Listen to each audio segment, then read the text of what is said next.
अब ये जजमेंट है, जजमेंट का नाम है state of West Bengal versus Sumangal. ठीक है, इसे देखो क्या बोलते हैं, सुमंगल। इसकी जो प्रोनाउंसिएशन है वो क्या है, सुमंगल। क्लियर, एक तो याद हो जाएगा, पूरे जजमेंट पढ़ेंगे याद हो जाएगा। दूसरा, हम इस जजमेंट से बहुत सारी चीजें हमारी ये समझ में आने वाली है कि कोर्ट्स में प्रोसीडिंग्स चलती कैसी हैं। पॉइंट समझ में आया मेरा? इसमें बहुत सारे आपके क्वेश्चन अपने आप ही क्लियर हो जाएंगे कि किस सेक्शंस का जिक्र करा गया है, कौन कौन से सेक्शंस जो हैं आपके, मतलब जो सेक्शंस हमारे जजमेंट में आएंगे, आपका काम क्या है उन्हें नोट डाउन कर लेना कि ये सेक्शन भी पढ़ना है, ये सेक्शन भी पढ़ना है, सर ने जो है इसमें आया हुआ है।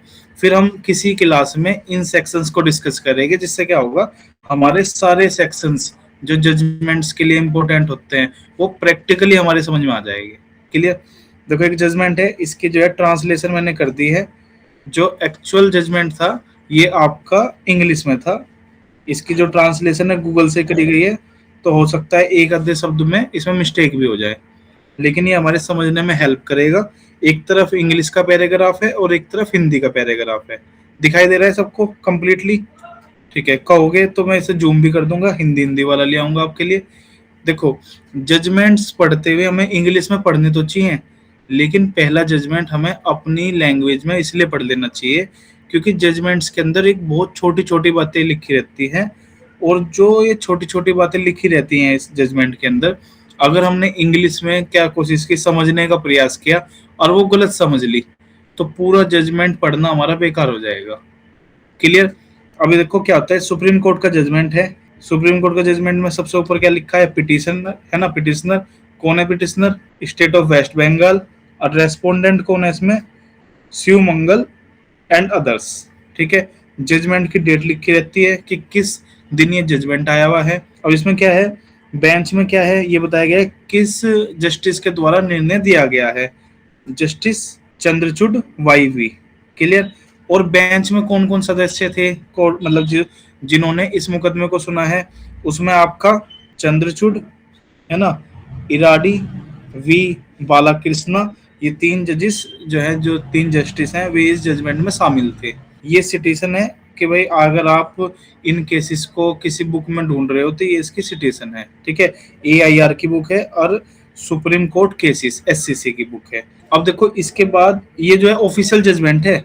अगर आप ये सोच रहे हो ये मैं बना के लाया हूँ, ऑफिशियल जजमेंट जैसा का तैसा मैं इंग्लिश का आपका एक साइड में रख दिया है, बस साइड में मैंने हिंदी में ट्रांसलेट कर दिया है इसको। क्लियर? अब देखिए क्या होता है, उसके बाद क्या होता है, इसमें हेड नोट्स बनाए जाते हैं। जो भी सुप्रीम कोर्ट का जजमेंट आता है उसके अंदर क्या कर देते हैं कि इस जो जजमेंट में कौन कौन से सेक्शन, कौन कौन से आर्टिकल, क्या क्या इन्वॉल्व है, वो चीज इसमें लिख देते हैं शुरुआत में। उससे क्या होता है, हेल्प मिल जाती है कि हम जजमेंट को, हम कोई चीज ढूंढ रहे हैं अपने जजमेंट में और हमें उस सेक्शन पर कोई चीज चाहिए, कोई टिप्पणी चाहिए, तो हम यहाँ से ही पता चल जाए कि इसमें इसके बारे में बात की गई है या नहीं की गई है। क्लियर? अब ये देखते हैं, इसमें कॉन्स्टिट्यूशन का आर्टिकल 136 इन्वॉल्व है। ठीक है, जिसमें क्या है, special leave to appeal. Clear? और इसमें सेक्शन 76, अब जो है सेक्शन बदल गया है, अब सेक्शन क्या हो गया है, 14। ये IPC के सेक्शन की बात कर रहा है। ठीक है जी। उसके बाद क्या है, इसमें बस ये समझते हैं, command of superior officer to open fire subordinate officer in execution of command causes death. मतलब ये शॉर्ट में बताया गया है कि इस जजमेंट में क्या चीज हुई है। एक सुपीरियर ऑफिसर है, उसकी कमांड पर जो सबऑर्डिनेट ऑफिसर होते हैं, उसके निचले अधिकारी क्या कर देते हैं, गोलियां चलाते हैं, जिससे कॉज डेथ हो जाती है। ठीक है जी। अब मैटर ये है कि सबऑर्डिनेट ऑफिसर बिलीव करते हैं that command was lawful, command जो है लॉफुल थी। इंक्वायरी इनटू व्हेन अराइजेस, मतलब ये सारी चीजें हमें पॉइंट्स बताए गए हैं। अब देखो याद करो, मैंने आपको मैं एक बार PDF खोल लेता हूँ, BNS ओपन कर लेता हूँ आपके लिए, एक सेकंड। क्लास थोड़ी सी लंबी हो जाएगी आज 10 बजे तक क्लास जाने वाली है, क्योंकि थोड़ा सा जजमेंट को हमें पढ़ना समझना पड़ेगा। और एक चीज और है कि स्पेशली क्या होता है, कोई जजमेंट नहीं पढ़ाता, सब क्या कर देते हैं, जजमेंट को बता देते हैं कि इस जजमेंट में ये हुआ था और ये फैसला था, जिसकी वजह से हमारा क्या होता है, लॉ के जो हमारे इंपॉर्टेंट पॉइंट्स हैं वे कमजोर रह जाते हैं, क्योंकि हमने और एक जजमेंट्स भूल जाते हैं हम, क्योंकि हमने उस जजमेंट को पूरा पढ़ा ही नहीं है। क्लियर। अब एक जजमेंट पढ़ने से हमें 10 लॉ की जो है जानकारी होगी, क्योंकि एक जजमेंट 10 सेक्शंस को जो है 10 सिचुएशंस को जो है वेरीफाई करेगा आपका। ठीक, क्लियर। देखो सेक्शन 14 के अंदर मैंने क्या पढ़ाया था आपको कि nothing is an offence which is done by a person who is और by reason of mistake of fact not mistake of law in good faith believes himself to be bound by law. ठीक है जी। उसके बाद मैंने आपको illustration में पढ़ाया था कि जैसे एक सोल्जर फायर करता है मॉब पर, भीड़ पर, अपने सुपीरियर ऑफिसर के ऑर्डर पर। क्लियर। तो उसने कोई क्राइम नहीं किया अगर वो इन conformity with the commands of the law है, कि वो इन कन्फर्मिटी है कि जो लॉ कहता है उसकी लॉफुल कमांड ये कौन सी होगी, लॉफुल कमांड। मैंने एक एग्जांपल समझाया था आपको कि अगर एसपी साहब के हर आदेश को मानने के लिए बाउंड नहीं हो, जो लॉफुल आदेश है उसे ही मानने के लिए बाउंड हो, अगर आप एसपी साहब के अनलॉफुल कमांड को मानते हो और उससे कोई क्राइम कर देते हो तो आप भी जेल जाओगे, चाहे आपने जो किया है वो सुपीरियर ऑफिसर के कहने पे किया है। तो मैंने इसमें एक पॉइंट आपको समझाया था कि मिस्टेक ऑफ लॉ का कोई जो है आपका एक्सक्यूज नहीं है, यानी कि जो सबऑर्डिनेट ऑफिसर्स हैं उन्हें ब्लाइंडली फॉलो नहीं करना है अपने सीनियर ऑफिसर की कमांड, वो कमांड जो है लॉफुल होनी चाहिए। पॉइंट क्लियर है। अब समझ लो एक बार, दोबारा भी समझ में आ जाएगा ये। हर पॉइंट आपका जो है 2-3 बार रिवाइज होता रहेगा अलग अलग केसेस के अंदर। और एक चीज मैंने आपको पढ़ाई थी, act done by a person justified और by mistake of fact believing himself justified by law. Clear. कि अगर कोई चीज जस्टिफाइड है, दो जस्टिफाइड और आपका बाउंड बाय लॉ में भी डिफरेंस बताया था मैंने आपको, जो पूछ लिया जाता है, याद है किसी को? एक बार जो है अपने पुराने नोट्स रिवाइज जरूर करना, है ना, उसमें आपको पता चल जाएगा। बाउंड बाय लॉ में तो क्या है कि व्यक्ति बाउंड है या फिर वो मिस्टेक ऑफ फैक्ट से सोचता है बाउंड है। जैसे लॉ में लिखा गया वारंट इशू हुआ तो अरेस्ट कर नहीं करना है, मजबूरी है। और जस्टिफाइड बाय लॉ में ये है कि आप बाउंड नहीं थे वो करने के लिए, लेकिन आपने क्या किया, आपने खुद ही जो है अपने आप को जस्टिफाइड कर दिया। जैसे दो व्यक्तियों में आपस में लड़ाई मच रही है, आप वहां से रोड से गुजर रहे हो, आप बाउंड नहीं हो उनकी लड़ाई छुड़वाने के लिए, आप पे ये जिम्मेदारी नहीं कि जगह जगह लड़ाई बज रही है और आप उसे छुड़वाए, ये आपका काम नहीं है। क्लियर। लेकिन आप क्या करते हो, उसे छुड़वाने की कोशिश करते हो। ठीक है। और छुड़वाने की कोशिश में क्या होता है, मारपीट हो जाती है, या फिर जो है आपने तो दूसरे को इसलिए पकड़ा कि ये जो है इनकी लड़ाई रुक जाए, आपने तो पकड़ा एक को, दूसरे ने उसे बजा दिया, है ना, दूसरे ने उस पर जो है अटैक कर दिया, तो उसने दोनों के खिलाफ एफआईआर दर्ज करा दी। तो आप क्या है, बाउंड नहीं थे आप उन्हें छुड़वाने के लिए, लेकिन आप क्या कह रहे हो, जस्टिफाइड। सर ये आपस में लड़ रहे थे, आपस में मर जाते जो है लड़ भिड़ के, मैंने लड़ाई रुकवाने की कोशिश करी, इसी पर्पज से मैंने ए को पकड़ा। याद आ गया एग्जाम्पल? ठीक है। रिवीजन ये नहीं हो रहा है, इन दोनों सेक्शन को बताने के इसलिए जरूरी है क्योंकि जो जजमेंट हम पढ़ रहे हैं इस जजमेंट के अंदर ये दोनों सेक्शन को अच्छे से जो है रहने दो। ठीक है। अब सेक्शन 14 में दे देते हैं इसे, और इसमें क्या देते हैं कि सुप्रीम कोर्ट का एक फैसला है जिस फैसले में सुपीरियर ऑफिसर के कहने पे गोली चलाई गई और सुप्रीम कोर्ट ने बरी कर दिया। समझ में आया? ये क्या है, ये मिसकंसेप्शन है कि इस जजमेंट में ये हुआ है, ये रियलिटी नहीं है। रियलिटी तो आप जजमेंट पढ़ोगे अब समझ में आएगा आपको कि कितनी ज्यादा मिसकंसेप्शन हो चुकी है। क्योंकि ऐसे शुरू होती है, जैसे किसी ने जो है जजमेंट्स को आधा अधूरा पढ़ा, उसने कोट कर दी बात, ठीक है, यूट्यूब पे पढ़ा दी, उसी यूट्यूब चैनल से किसी और ने पढ़ ली।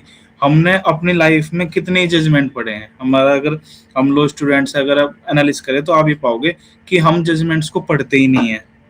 क्लियर। तो हमें यही चीज चेंज करनी है, अगर हमें जज बनना है तो हमें जजमेंट पढ़ना है, और जजमेंट पढ़ के हमें समझना है कि एक्चुअली में फैक्ट्स हैं क्या, जजमेंट बात क्या कर रहा है। पॉइंट क्लियर हो गया? देखो इसे मैं थोड़ा सा बता देता हूँ, इसमें क्या है आपका कि फैक्ट क्या, इसके फैक्ट आपको पहले एक तो एक चीज है जो हेड नोट्स होते हैं जजमेंट के, जजमेंट्स पे आते हैं जो जजमेंट्स के हेड नोट होते हैं, ये अभी ना पढ़ो, इन्हें पढ़ना जजमेंट पढ़ने के बाद। ठीक है। जजमेंट यहाँ से स्टार्ट नहीं हुआ, ये तो जैसे किसी जज ने जजमेंट दे दिया, तो जो कोर्ट की अथॉरिटीज होती हैं वे क्या कर देती हैं, हेड नोट्स बना देती हैं किसी चीज को जल्दी समझने के लिए। अब सबसे पहले हमें जाना है हेड नोट से आगे जजमेंट पर। जजमेंट स्टार्ट होता है आपका यहाँ से, दिखाई दिया आपको जजमेंट, सब क्लियर हो गया। ऐसे होता है सुप्रीम कोर्ट के जितनी जजमेंट्स हैं ऊपर जो है हेड नोट्स मिलेंगे आपको और जो है इंट्रोडक्शन मिल जाएगा। जजमेंट स्टार्ट हुआ आपका यहाँ से, जो एक्चुअली कोर्ट ने दिया हुआ है। क्लियर, वही है कि आपका जो है क्रिमिनल अपीलेट जुरिडिक्शन है सुप्रीम कोर्ट का, स्पेशल लीव पिटीशन है, ठीक है, सारी चीजें बताई गई है। जिस ये जो जजमेंट है ये क्रिमिनल अपीलेट जुरिडिक्शन है, यानी कि हाई कोर्ट के एक फैसले के खिलाफ जो है स्टेट आई है, state of West Bengal high court के एक फैसले के खिलाफ आई है। समझ में आ गया आपको। अब इसमें क्या है, उस हाई कोर्ट में जो अपील थी उसका नंबर दिया गया है कि हाई कोर्ट में भी मामला कब गया होगा क्रिमिनल, जब वो सेशन कोर्ट से हाई कोर्ट गया होगा। क्लियर, तो हाई कोर्ट में भी अपील थी, तो ये अपील की अपील है। पॉइंट समझ में आया। अब इसमें जो है वकील साहब के नाम दिए जाते हैं कि ये तो जो ये 3 वकील साहब हैं ये जो है पिटिशनर की तरफ से हैं, और जो ये वकील साहब हैं ये रेस्पोंडेंट 1 से लेके 4 तक की तरफ से हैं। रेस्पोंडेंट 1 से लेके 4 मतलब 4 इसमें रेस्पोंडेंट है। एक साइड कौन होता है, पिटिशनर, दूसरी साइड कौन होता है, रेस्पोंडेंट, जब ये अपीलेट मैटर्स होते हैं। क्लियर, क्योंकि पिटिशन लगाई गई है स्पेशल लीव पिटिशन, तो पिटिशन से सब बना पिटिशनर, और जो उसका रिप्लाई देगा वो क्या हो जाएगा आपका रेस्पोंडेंट। क्लियर हो गया ये पॉइंट सबको। अब ये किन्होंने जो है ये जजमेंट डिलीवर्ड किया उनका नाम आ गया, ये हम ऊपर भी पढ़ चुके हैं। ठीक है जी। अब जो है रेस्पोंडेंट कितने बताए इन्होंने, 1 से लेके 4, यानी कि 4 रेस्पोंडेंट है। अब पिटिशनर कौन है इसमें, West Bengal, state of WB, यानी कि वेस्ट बंगाल। केस का नाम भी क्या है, state of West Bengal versus Shivmangal Singh and others, यानी कि जो ये 4 रेस्पोंडेंट हैं उन 4 रेस्पोंडेंट में एक रेस्पोंडेंट का नाम क्या है, शिवमंगल। समझ में आ गया आपके जजमेंट्स में है, मतलब क्या जजमेंट चलने वाला है। अब देखो कोर्ट का फैसला CJ चंद्रचूड़ ने सुनाया। अब देखते हैं कोर्ट क्या कहती है। कोर्ट क्या करती है, सबसे पहले कोर्ट क्या करेगी, किसी भी जजमेंट, आप देखो जजमेंट राइटिंग आपकी भी होनी है, आपके जो है एग्जाम मेंस एग्जाम के अंदर जजमेंट राइटिंग आती है, तो आप भी समझ के चलो कि मैं अगर जजमेंट दूं तो मैं शुरुआत कहां से करूं। सबसे पहले क्या होता है कि किसी भी जजमेंट को सुनाने के लिए सबसे पहले तो आपको फैक्ट बताने पड़ेगी कि उस केस के फैक्ट क्या है। अब बिना फैक्ट बताए, बिना तथ्य बताए कि इस केस में हुआ क्या है, आप कैसे जो है कोई जजमेंट दे सकते हो। क्लियर, सबसे पहले तो हमें समझ में आना चाहिए कि फैक्ट्स क्या हैं, क्योंकि जजमेंट का मतलब ये नहीं है कि आपने आदेश दे दिया। जजमेंट का मतलब है रीजनिंग, कि आप जो है रीजन, डिग्री और जजमेंट में ये अंतर होता है। जजमेंट आपका रीजन दिए जाते हैं कि हम इस फैसले तक कैसे पहुंचे। क्लियर, तो फैक्ट क्या है, यह स्पेशल लीव पिटीशन पश्चिम बंगाल राज्य ने 1 अगस्त 1980 को कलकत्ता हाई कोर्ट के क्रिमिनल अपील संख्या ये, ठीक है, 18/1980 में दिए गए बरी, यानी कि किसी को दोष मुक्त कर दिया गया के फैसले के खिलाफ फाइल की है। प्रतिवादी, मतलब इसमें जो है मैंने कहा फिर से कि ट्रांसलेट होके आया है ये, तो यहाँ पे क्या होता है, रेस्पोंडेंट को इसने जो है प्रतिवादी लिख दिया, लेकिन हिंदी में से उत्तरदाता कहा जाता है मैक्सिमम टाइम। तो जो सभी पुलिस अधिकारी हैं, यानी कि जो रेस्पोंडेंट्स हैं, जो सभी पुलिस अधिकारी हैं, ये अभी नोट्स बनवाऊंगा आपके, पहले पढ़ लेते हैं। पर सिटी सेशन कोर्ट यानी कि डिस्ट्रिक्ट का जो सेशन कोर्ट है कलकत्ता के, विद्वान जज ने पेनल कोड की धारा 302 जो मर्डर की धारा है, मर्डर के लिए पनिशमेंट देता है, और सेक्शन 34 जो कॉमन इंटेंशन हो जाती है के तहत इस आरोप पर मुकदमा चलाया कि रात 10 बजे 11 नवंबर 1970 को उन्होंने उस समय के डिप्टी पुलिस कमिश्नर जो नॉर्थ डिवीजन के थे विभूति चक्रवर्ती, और उस समय के असिस्टेंट पुलिस कमिश्नर, क्या नाम है इनका, PR डे, यहाँ पे देख लेते हैं PR डे। क्लियर, और कुछ और लोगों के साथ मिलकर रंजीत चक्रवर्ती और समीर चक्रवर्ती को गोली मारकर उनकी हत्या कर दी। पॉइंट ये है आपका कि ये क्या कह रहे हैं कि 2 व्यक्ति, एक तो रंजीत चक्रवर्ती और समीर चक्रवर्ती को गोली मार के हत्या कर दी। मैटर कब का है ये, 11 नवंबर 1970, 11 नवंबर 1970 का तो ये मामला है। रात टाइम 10 बजे, रात के 10 बज रहे हैं, और कौन कौन है शामिल? दो तो पुलिस बड़े ऑफिसर हैं, जिस एक तो है आपका डिप्यूटी पुलिस कमिश्नर, ठीक है जी, जिनका नाम क्या है आपका? विभूति चक्रवर्ती। बहुत सारी चीजें सीखने को मिलेगी आपको एक जजमेंट से ही। अब आप देखोगे कि जजमेंट्स पढ़ना कितना ज्यादा जरूरी है। और दूसरा कौन है आपका? ACP, ये असिस्टेंट कमिश्नर ऑफ पुलिस है। ये डिप्यूटी पुलिस कमिश्नर है, असिस्टेंट पुलिस कमिश्नर है। इनका नाम क्या बताया गया है आपका? PR डे, ठीक है जी। प्लस ये 4 व्यक्ति भी हैं जो रेस्पोंडेंट हैं। अगर ये भी रेस्पोंडेंट होते तो इनका नाम क्यों बताते? तो रेस्पोंडेंट के नाम से जिक्र करते, यानी कि इससे एक चीज तो समझ में आ रही है, ये दोनों अभी क्रिमिनल ट्रायल इन पे नहीं चल रहा है। क्यों नहीं चल रहा है जजमेंट में ही पता चलेगा हमें। प्लस 4 जो कौन है? रेस्पोंडेंट है, और प्लस बहुत सारे लोग इन्होंने बताए अदर पर्सन, ठीक है जी। मैटर तो ये है, उस रात इन्होंने क्या किया? इन दोनों के कहने पर गोलियां चलाई सभी पुलिस वालों ने मिलकर, जिसमें कौन कौन मर गया? समीर और रंजीत की जिसमें मृत्यु हो गई। डेथ किसकी हो गई? समीर और रंजीत। इतने पॉइंट क्लियर हो गए आपके कि रात 10 बजे की घटना है नवंबर 1970 की, जिसके अंदर ये दो बड़े पुलिसकर्मी हैं, यानी कि जो हम सेक्शन 14 में पढ़ चुके हैं कि पुलिस के सुपीरियर ऑफिसर हैं, ये कमिश्नर हैं ये अपने आप में। इनके कहने पर पुलिस वालों ने गोली चलाई, जिसमें समीर की भी डेथ हो गई, रंजीत की भी डेथ हो गई, ठीक है जी। अब आगे बढ़ते हैं। इस मैटर में क्या हुआ? जो सेशन कोर्ट है उसने रेस्पोंडेंट्स को क्या कर दिया? रेस्पोंडेंट्स तो सभी पुलिसकर्मी हैं, पर सिटी सेशन कोर्ट कलकत्ता के विद्वान जज ने पेनल कोड की धारा 302 के तहत धारा 34 के साथ धारा 34 के तहत इस आरोप पर मुकदमा चलाया। ये मुकदमा चलाया था इन्होंने। अब इसमें मुकदमे का आंसर भी आपको लास्ट में मिल जाएगा। आंसर ये है कि इन 4 व्यक्तियों को, अभी समझ में आएगा आपको ये अलग अलग क्यों हो रहा है, बांट क्यों रहा हूं मैं से। इन 4 व्यक्तियों को उम्र कैद कर दी, लाइफ इम्प्रिजनमेंट, और दोषी पाया गया कि आपने जो है मर्डर किया है। पॉइंट समझ में आया आपके? इन 4 पुलिसकर्मियों को क्या कहा कोर्ट ने, सेशन कोर्ट ने, कि आपने क्या है? मर्डर किया है, और आपको मैं लाइफ इम्प्रिजनमेंट की सजा देती हूँ। यानी कि कुछ तो गड़बड़ रही होगी जो समीर रंजीत की डेथ के लिए पुलिस वालों को जो है लाइफ इम्प्रिजनमेंट दे दी। और यही चीज हमारी जो है कंसर्न है BNS के अंदर, कि सुपीरियर ऑफिसर के हर आदेश का पालन करना, सुपीरियर ऑफिसर के हर आदेश का पालन करोगे तो जेल जाओगे। ऐसे ही समझाया था मैंने आपको कि शांतिपूर्वक लोग बैठे हुए हैं, SP साहब बाहर निकले और आदेश दे दिया इन पर गोली चला दो, आपने गोली चला दी, और आपने सोचा SP साहब फंसेगे, SP साहब के कहने पे फंसे। SP साहब तो निकल गए, इस केस में भी यही हुआ, ये तो निकल गए, इनका तो कोई मैटर नहीं बन रहा है इस केस में।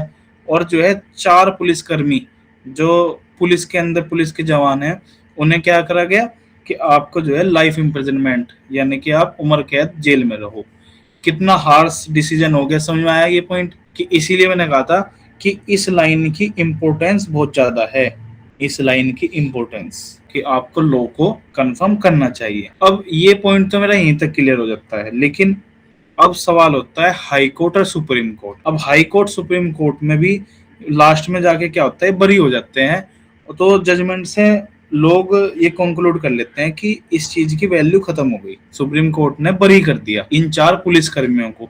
लेकिन सुप्रीम कोर्ट ने किस चीज पे बरी करा है वो हम देखते हैं। उसके बाद क्या होता है कि चलो पहले तो जजमेंट बाद में पड़ेगी, पहले मैं बताता हूँ उसके बाद क्या होता है। ये हाई कोर्ट जाते हैं, जो 4 पुलिस वाले हैं ये जो है हाई कोर्ट जाते हैं, और हाई कोर्ट इन्हें क्या है, बरी कर देता है। हाई कोर्ट क्या कहता है, दोषी नहीं पाता है। हाई कोर्ट क्यों दोषी नहीं पाता है उसकी बात भी इसका जिक्र जो है जजमेंट में दिया गया है। और फिर उसी पॉइंट पर जो है जिक्र करते हुए सुप्रीम कोर्ट क्या है, बरी करता है। लेकिन कन्फर्मेटिव ये जो सेक्शन है 14, इसके डिफेंस से नहीं करता, इसके डिफेंस से नहीं करता, वो इसके डिफेंस से करेगा। पॉइंट क्लियर हुआ आपका? मतलब कि जस्टिफाइड वर्ड का इस्तेमाल करा जाएगा। तो in confirmative with the command of the law, यानी कि लॉ की कमांड जस्टिफाई करके इसे जस्टिफाई के रूप में लिया जाएगा। आइए समझते हैं एक बार, है ना। अब समझते हैं जो सरकार का केस है, यानी कि जो पुलिस के खिलाफ सरकार का जो वकील है प्रोसिक्यूशन, उसका क्या कहना है। प्रोसिक्यूशन का केस यह है कि मृतक रंजीत और उसका भाई समीर अपने घर के बाहर बैठे थे, तभी 3 पुलिस गाड़ियां जिनमें रेस्पोंडेंट यानी कि वे पुलिस वाले 4 है ना, और दूसरे पुलिस ऑफिसर थे, जिनकी कुल संख्या लगभग 15 से 20 थी। ये प्रोसिक्यूशन बता रहा है, ठीक है। अचानक घर के सामने रुक गई, मतलब जने 2 जने बैठे हुए हैं, एक्चुअली 3 जने बैठे हुए हैं, अभी अभी जजमेंट में आपके सामने आएगा कि एकदम 3 पुलिस की गाड़ियां आई, 15-20 जो है पुलिस वाले निकले, उसमें पुलिस के ऑफिसर भी थे और साथ में रेस्पोंडेंट भी थे जिन पे मुकदमा चल रहा है। रेस्पोंडेंट होते, सब पे मुकदमा चल रहा होता तो रेस्पोंडेंट लिखा होता है यहाँ पे, तो इसलिए हमें जजमेंट पढ़नी आ जाएगी कि कब हमें कहाँ रुकना है, क्या समझना है, ठीक है जी। अब उसके बाद अचानक घर के सामने रुकी विभूति चक्रवर्ती के नेतृत्व, वही हमने बताया विभूति चक्रवर्ती कौन है यहाँ पे, आपके डिप्यूटी पुलिस कमिश्नर, ठीक है जी। इन्होंने कहा विभूति चक्रवर्ती के नेतृत्व में पुलिस ऑफिसर हाथों में रिवॉल्वर लेकर उनकी ओर बढ़े और उनके बड़े भाई बिनोई की ओर दौड़े। किसकी ओर दौड़े? ये बिनोई की तरफ, यानी कि तीसरा व्यक्ति भी आ गया। अब कौन कौन हो गया मैटर में? समीर जो मर गया है ना, मतलब अभी तक नहीं मरा है, ये तो बता रहा है कि समीर है जो घर के बाहर बैठा हुआ है, रंजीत बैठा हुआ है, और किसकी ओर बढ़े? ये बिनोई की तरफ, यानी कि 3 व्यक्ति थे उस टाइम वहां पे, तो बिनोई की तरफ दौड़े। रंजीत ने बताया कि वह कलकत्ता पुलिस का कांस्टेबल है। रंजीत जो मरा हुआ है, जो मतलब मर गया सुप्रीम कोर्ट में जब मैटर आया, तो रंजीत ने पुलिस को बताया था कि वह कौन है? पुलिस कांस्टेबल है आपका कलकत्ता पुलिस के अंदर। देखो इसे भी मार दिया गया। और समीर ने कहा वो एनवीएफ कैडेट का व्यक्ति है, ये कोई पोस्ट होगी एनवीएफ कैडेट, यानी कि गवर्नमेंट आदमी है ये भी, ठीक है जी। फिर विभूति चक्रवर्ती ने अपनी रिवॉल्वर से रंजीत यानी कि जो पुलिस कांस्टेबल है पर एकदम पास से गोली चलाई, समझ में आया? पास से गोली चला दी एकदम।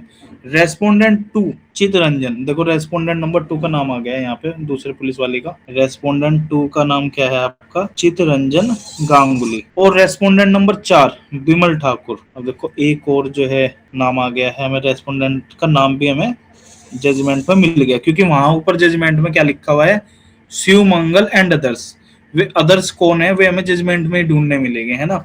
रेस्पोंडेंट 2 का नाम तो चितरंजन है, 4 का नाम बिमल ठाकुर है। ने रंजीत का क्या किया? पीछा किया, मतलब पास से गोली चलाई थी। गोली किसने चलाई? विभूति चक्रवर्ती ने, लेकिन वह बच गया। पॉइंट समझ में आया? विभूति चक्रवर्ती ने गोली चलाई लेकिन वह बच गया।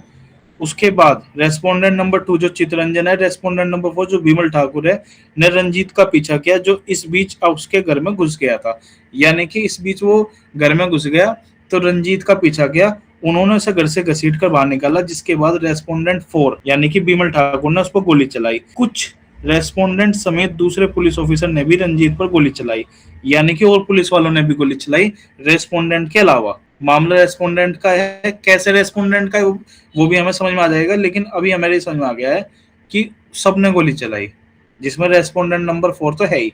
इस बीच दूसरा भाई समीर जो घर में घुसने की कोशिश कर रहा था, अब जो है गोली किस पे चली गई? हमारी रंजीत पे। अब दूसरे की बात होती है। इस बीच दूसरा भाई समीर जो घर में घुसने की कोशिश कर रहा था, उसे कुछ रेस्पोंडेंट ने पकड़ा, ठीक है, मतलब 4 में से कुछ ने पकड़ लिया, और रेस्पोंडेंट 1 शिवमंगल, ये शिवमंगल है, शिवमंगल ने उस पर गोली चला दी, यानी कि समीर पर गोली किसने चलाई? शिवमंगल ने। क्लियर? उसके बाद समीर और रंजीत को एक पुलिस जीप में डाल दिया गया, यानी कि इन पर गोली चला दी, इन्हें जीप में डाल दिया गया, और पुलिस अधिकारियों का काफिला हुगली नदी के किनारे राजघाट के पास एक जगह पर गया। समीर दर्द से रो रहा था।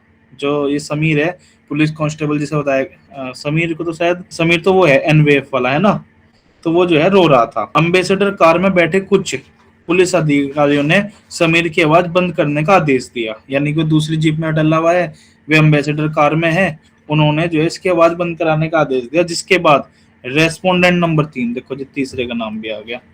रेस्पोंडेंट नंबर 3 कौन है? अनिल मैत्रा। आ गया नाम, जजमेंट से हमें नाम मिल गए कि हमें प्रॉपर नाम मिल गए हैं कि कौन कौन ये व्यक्ति हैं। उसके बाद इन्होंने क्या किया? जो एक जीप में बैठा था ने उस पर यानी कि अब कौन रो रहा था? हमारा समीर। समीर पे इन्होंने गोली चला दी, ठीक है जी। रंजीत और समीर को फिर आरजी कार हॉस्पिटल ले जाया गया, जहां रंजीत को मृत घोषित कर दिया गया। समीर की, जिस पर गोली चलाई थी रेस्पोंडेंट नंबर 3 ने, कुछ ही मिनट में मौत हो गई, इससे पहले कि उसे कोई मेडिकल मदद दी जा सके। यानी कि एक तरीके से आप गोली भी चला रहे हैं, हॉस्पिटल में ले जाके दिखा रहे हैं, और जो है इलाज से पहले ही मृत्यु हो गई, यानी कि आप मतलब प्रोसिक्यूशन का कहना का मतलब यही है कि आपने इसे मारा है, आप हॉस्पिटल में इलाज करवाना ही नहीं चाहते थे इसका, आवाज बंद करने के लिए तो गोली चला रहे हो, हॉस्पिटल जाके जो है आप इसमें जो है ड्रामा दिखा रहे हो कि आप हॉस्पिटल लेके गए। पॉइंट क्लियर हो गया सबको। उनके भाई बिनोय को पुलिस अधिकारियों ने हिरासत में ले लिया, यानी कि ये पॉइंट आ गया अब नया निकल के कि जो बिनोय है, शिकायतकर्ता भी यही बना था। क्लियर। जो बिनोय है उसे पुलिस अधिकारियों ने हिरासत में ले लिया और अगले दिन मजिस्ट्रेट के सामने पेश किया गया, जहां उसे बेल पर रिहा कर दिया गया। देखो कितनी बड़ी बात हुई, यानी कि दो व्यक्ति जिन्हें जो है गोली मार दी गई और तीसरे व्यक्ति को तुरंत बेल मतलब अगले ही दिन बेल मिल गई कोर्ट से। तो प्राइमा फेसिया जो अब तक मेरे समझ में आ रहा है कि मैटर इतना गंभीर नहीं होगा अगर ये इतने बड़े क्रिमिनल होते, प्रोसिक्यूशन के केस में इतना ही ज्यादा दम होता। प्रोसिक्यूशन से मतलब है मेरा कि जब बेल लगाई होगी तो प्रोसिक्यूशन जो है इसका विरोध करा होगा। यहाँ पे मैटर कुछ और है, हम ट्रायल कोर्ट की बात कर रहे हैं, मतलब जहाँ बेल लगी होगी तुरंत, है ना, मैजिस्ट्रेट के सामने बेल लगी होगी तो वहां पे मैजिस्ट्रेट ने तुरंत बेल दे दी ऐसे मैटर में जहां पे एक दिन पहले दो व्यक्ति मर चुके हैं, इसके भाई किस हालत में ये गया होगा और इसे जो है बेल दे दी गई। पॉइंट समझ में आया सबके? ठीक है, जजमेंट में मजा आ रहा है आपको पढ़ने में? ठीक है जी, अब आगे बढ़ते हैं। अब हम रेस्पोंडेंट की बात भी सुन लेते हैं कि रेस्पोंडेंट क्या कह रहा है। जो ये चार पुलिस वाले हैं, रेस्पोंडेंट का बचाव यह है कि डिप्यूटी पुलिस कमिश्नर विभूत चक्रवर्ती की लीडरशिप में पेट्रोलिंग ड्यूटी पर थे। अभी तक तो हमने प्रोसिक्यूशन का मैटर सुना, वो सच है या झूठ हमें क्या पता, राइट?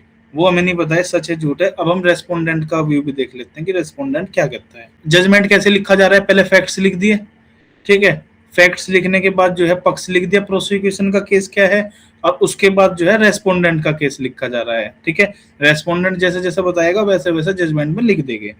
रेस्पोंडेंट का बचाव ये है कि वे डिप्यूटी कमिश्नर विभूति चक्रवर्ती की लीडरशिप में पेट्रोलिंग ड्यूटी पर थे। जब पुलिस पार्टी श्यामपुकुर स्ट्रीट में घुसी तो कुछ लोगों ने उन पर हमला कर दिया, जिससे रेस्पोंडेंट नंबर 1, यानी कि जो इस पिटीशन में रेस्पोंडेंट नंबर 1 है जिसका नाम क्या है, शिवमंगल। क्लियर, शिवमंगल का जो केस है, जो शिवमंगल है वे घायल हो गए। उन्हें रेस्पोंडेंट नंबर 2 और असिस्टेंट पुलिस कमिश्नर पीआरडी ने तुरंत आरजी कर अस्पताल में पहुंचाया। इसके बाद डिप्यूटी पुलिस कमिश्नर ने फायरिंग के ऑर्डर दिए, जिससे रंजीत और समीर घायल हो गए। रेस्पोंडेंट 1 और 2 का कहना है कि डिप्यूटी कमिश्नर के खिलाफ गवाही देने के लिए उन पर दबाव डालने की कोशिश नाकाम होने के बाद उन्हें केस में झूठा फंसाया गया। पॉइंट समझ में आया आपके? ये पॉइंट तो चलो अलग है, ये क्यों कही ये बात, ये अलग चीज से कनेक्टेड है। हमें मैटर केवल ये देखना है कि रेस्पोंडेंट ये कह रहे हैं कि जो हमारे डीसीपी थे, हम जो है पेट्रोलिंग पे थे, हमारे ऊपर हमला हुआ, कुछ लोगों ने हमला कर दिया जिसमें हमारा पुलिस वाले जो मतलब कि जो रेस्पोंडेंट नंबर 1 भी है जिसमें वो घायल हो गया था, जिसे हॉस्पिटल में पहुंचाना पड़ा, जिसकी वजह से डिप्यूटी पुलिस कमिश्नर ने जो है फायरिंग के आदेश दिए, क्योंकि पुलिस पे हमला हुआ है तो पुलिस ने जो है फायरिंग के आदेश दिए और जिसकी वजह से जो है ये लोग मारे गए। क्लियर हो गया? पॉइंट समझ में आया सबके? अब देखते हैं प्रोसिक्यूशन 22 नवंबर 1970 को बिनोय चक्रवर्ती की, ये जो है मिस हो गया इसमें, कंप्लेंट फाइल पे, यहाँ फाइल लिखा है, यहाँ पे क्या है आपका कंप्लेंट, यानी कि एफआईआर का मैटर नहीं, ये किसका मैटर है आपका कंप्लेंट का। प्रोसिक्यूशन 22 दिसंबर 1970 को बिनोय चक्रवर्ती की, मैटर कब का है 11 नवंबर 1970। प्रोसिक्यूशन कब से स्टार्ट हो रहा है 22 दिसंबर, मैटर नवंबर और ये दिसंबर, यानी कि लगभग 40 दिन बाद जो है कंप्लेंट फाइल की गई। किसके द्वारा कंप्लेंट फाइल की गई? जिसे बेल पर छोड़ दिया गया था, बिनोय चक्रवर्ती। ठीक है जी, बिनोय चक्रवर्ती तीसरा भाई है ये, उसने जो है अपनी प्राइवेट कंप्लेंट डाली। इस प्राइवेट कंप्लेंट के बेसिस पर शुरू किया गया मैटर। 4 रेस्पोंड, अब देखो प्राइवेट कंप्लेंट क्या होती है, एफआईआर के थ्रू क्या होता है, हम बीएनएसएस पढ़ ही रहे हैं धीरे धीरे, तो ये चीजें आपके आने वाले टाइम में समझ में आएगी। और फिर जब हम दोबारा से इसका समरी करेंगे तो आपके सारे पॉइंट्स और ज्यादा अच्छे से क्लियर हो जाएंगे। ठीक है, इसमें ज्यादा टेंशन वाली बात नहीं है, डायरेक्टली मैजिस्ट्रेट के सामने की जाती है ना, इसमें पुलिस इन्वेस्टिगेशन का कोई रोल नहीं है कंप्लेंट केस में। अब इसमें देखो 4 रेस्पोंडेंट के अलावा विभूति चक्रवर्ती और असिस्टेंट कमिश्नर पीआर डे भी आरोपियों की लिस्ट में शामिल थे, यानी कि जब कंप्लेंट डाली गई थी तो उसमें इन्होंने विभूति चक्रवर्ती का नाम भी लिखा हुआ था और पीआर डे का नाम भी लिखा हुआ था। पॉइंट क्लियर है? अब ये बाहर कैसे हो गए ये समझने की जरूरत है। यही चीजें हमें समझ में आएगी कि नए सेक्शंस हमें पढ़ने पड़ेंगे। क्लियर। कलकत्ता के विद्वान एडिशनल चीफ मेट्रोपॉलिटन मैजिस्ट्रेट, ठीक है, ACMM, जैसे आपके जो हैं इसमें जो 10 लाख से नीचे की पॉपुलेशन वाले डिस्ट्रिक्ट होते हैं उनके अंदर क्या होते हैं ये CGM। ऐसे ही जब 10 लाख वाले उससे बड़े किसी को सिटी घोषित कर दिया जाता है तो हो जाते हैं CMM मेट्रोपॉलिटन। ठीक है, अब ये BNSS में हटा दिया गया है, अब सब यही है। पॉइंट क्लियर हुआ आपका? देखो नई चीज समझ में आई आपके। अब इसमें क्या है कि ने रेस्पोंडेंट के खिलाफ प्रोसेस जारी किया। क्या शब्द आया यहाँ पे? प्रोसेस। प्रोसेस का मतलब क्या होता है आज याद भी कराऊंगा आपको। इसमें प्रोसेस होता है जैसे समन जारी करना, वारंट जारी करना, तो इन चीजों को क्या बोलते हैं? प्रोसेस जारी किया। लेकिन दूसरे ऑफिसर के खिलाफ ऐसा करने से मना कर दिया। क्लियर। क्यों मना कर दिया? केवल 4 के खिलाफ ही क्यों? क्योंकि उन्हें कोड ऑफ क्रिमिनल प्रोसीजर के सेक्शन 197 CRPC के तहत उनके प्रोसिक्यूशन के लिए मंजूरी नहीं मिली थी। कितनी बड़ी बात है ये आपके सामने कि कोर्ट जो है मामले की सुनवाई से मना कर रहा है क्योंकि उसे परमिशन नहीं मिली। कभी सुनी ये बात? यहीं रुकना है हमें कि ऐसा तो आपने नहीं सुना होगा कभी। अब यही क्वेश्चन आपके राइज हो सकते हैं कि जजमेंट पढ़ना क्यों जरूरी है। अब देखो जजमेंट ने हमारे सामने एक CRPC का 197 सेक्शन दे दिया जो आज के टाइम पे BNSS में 218 है। याद रखने के तरीके जब याद कराऊंगा यही है कि एक बेहतरीन बाबा ने सेक्शन बताया, मतलब बेहतरीन बाबा ने एक चीज बताई थी कि बड़े अधिकारियों पे जो पब्लिक सर्वेंट हैं उन पे केस चलाने के लिए परमिशन की जरूरत पड़ती है, इसलिए तुम फेल हो जाओगे। यानी कि जो हम मतलब अपने ट्रिक्स से याद करते हैं तो ये ट्रिक्स बनेगी इसकी कि ये चीज बेहतरीन बाबा ने बताई थी। क्या बताई थी? कि परमिशन जरूरी है, आप वहां पे जरूर जाओ। 218 CRPC मतलब 218 BNSS क्या कहता है? 218 जो बच्चों की क्वेरी होती है ना कि पुलिस के खिलाफ ये नहीं कर सकते, पुलिस के खिलाफ वो नहीं कर सकते, इतनी सारी धाराएं लिखी भी होती है। अब पुलिस ने गलती करी, पुलिस क्यों जो है मतलब कंट्रोल में नहीं आती है हमारे, तो आपको थोड़ा बहुत जवाब तो मिल जाएगा। और इसमें देखो क्या लिखा गया है, प्रोसिक्यूशन ऑफ जजेस एंड पब्लिक सर्वेंट। जजेस के खिलाफ कोई मुकदमा चलाना है या पब्लिक सर्वेंट के खिलाफ कोई मुकदमा चलाना है, उसके बारे में क्या दिया गया? प्रोविजन दिया गया है। क्लियर। प्रोविजन में क्या दिया गया है? When any person who is or was a जज or magistrate or public servant not removable from his office save by or with the sanction of the government is accused of any offense alleged to have been committed by him। कब? जब वो acting या purporting to act in the discharge of his official duty। जब कोई व्यक्ति जज है या जज था या पब्लिक सर्वेंट है जिसे हटाया नहीं जा सकता गवर्नमेंट की सैंक्शन के द्वारा, वो एक्यूज्ड है किसी अपराध में। कब एक्यूज्ड है? जब उसने कोई क्राइम किया था। ऐसा नहीं कि आज मैं जो है पब्लिक सर्वेंट हूँ, मैंने जो है एनकाउंटर के ऑर्डर दिए थे, आज तो मुझे परमिशन, आज तो मेरे केस चलाने के लिए परमिशन चाहिए, लेकिन जब मैं अपना जो है रिटायरमेंट हो जाऊं तब परमिशन नहीं चाहिए, पुराने केस के लिए मुझे जो है आप चार्ज कर लो। ऐसा नहीं है। इन्होंने कहा जब मैंने काम किया मैं अपनी ऑफिशियल ड्यूटी डिस्चार्ज कर रहा था, यानी कि मैं ड्यूटी पे था एक तरीके से। क्या कहा गया है इसके बाद? नो कोर्ट यानी कोई भी न्यायालय shall take cognizance of such offence except with the previous sanction. यहाँ सैंक्शन का मतलब मंजूरी होता है कि सबसे कोई कोर्ट उस पर कॉग्निजेंस नहीं लेगा, यानी संज्ञान ही नहीं लेगा ऐसे ऑफेंसेस पे, एक्सेप्ट कब? उसकी कब? अगर परमिशन मिल गई है तभी आप जो है उसमें ऑफेंस में जो है कॉग्निजेंस ले सकते हो, नहीं तो न्यायालय को कह दिया गया है कि आप कॉग्निजेंस भी नहीं ले सकते। उसके बाद ये बताया गया है कि किन केसेस में किस से जो है हमें परमिशन लेनी पड़ेगी। अगर वो पर्सन जो है जिस पे ऑफेंस लगाया गया है वो यूनियन गवर्नमेंट से कनेक्टेड है, यूनियन की जॉब पे है, तो सेंट्रल गवर्नमेंट से परमिशन लो। और अगर वो जो है स्टेट गवर्नमेंट की सर्विस में है तो स्टेट गवर्नमेंट से परमिशन लो। इन्होंने क्या कहा? No court shall take cognizance of an offence alleged to have been committed by member of armed forces। यानी कि जो आर्म्ड फोर्सेस के मेंबर हैं वे अपनी ऑफिशियल ड्यूटी है, उन पे भी जो है आप कॉग्निजेंस नहीं ले सकते except with the previous sanction of the central government. यानी कि बता रहा है कि किसके कॉग्निजेंस लेने के लिए आपको किसकी परमिशन की जरूरत पड़ेगी। बहुत सारे पॉइंट्स हैं इसमें कि जो है नथिंग एनीथिंग कंटेन्ड इन ये no court shall take cognizance offence clear हो गया आपके? बाद में पढ़ते हैं हम। अभी तो हमें केवल ये सेक्शन देखना था कि क्या ऐसा कोई सेक्शन एग्जिस्ट करता है। इसी वजह से जब मिनिस्ट्री के द्वारा आदेश दिए जाते हैं तो पुलिस जो है बेझिझक होकर, समझ गए आप?